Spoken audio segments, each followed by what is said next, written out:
Have you seen the demo where we are running a Python simulation using Techila Distributed Computing Engine and 1000 CPU cores?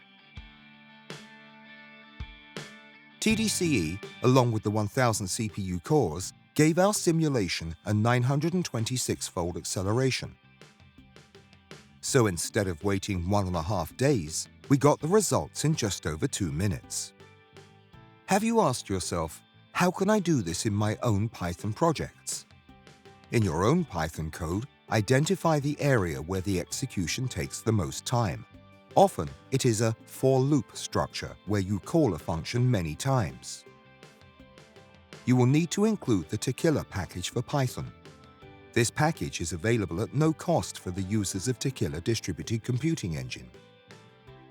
After this, you can just simply add a techila.distributable decorator in front of the function that you are calling from the for loop. If your code contains nested for loops, that is not a problem. The Techila package from Python can deal with them.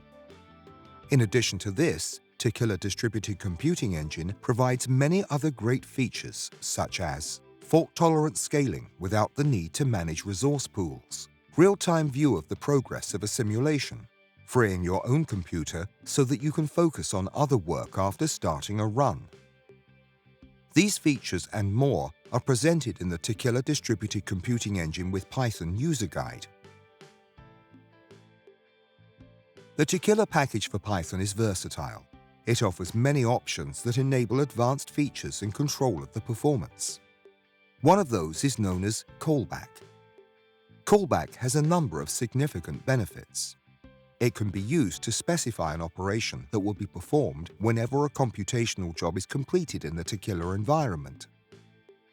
It enables the real-time processing of results. If we process the results once they become available, we can use the running time efficiently to perform tasks that would otherwise need to be done after the simulation had ended. It can write the results onto a disk instead of storing them to the workspace. This can be useful, especially if a simulation produces a lot of data. By writing the results onto a disk, our Python will not run out of memory, and the computer will not become unresponsive.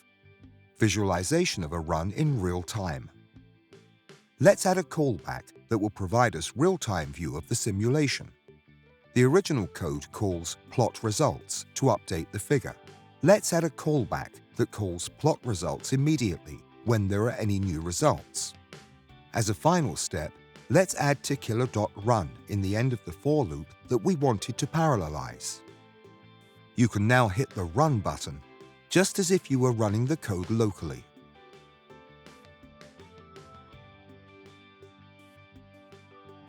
TDCE parallelizes and distributes the work automatically to your Techila system in-house or in the cloud.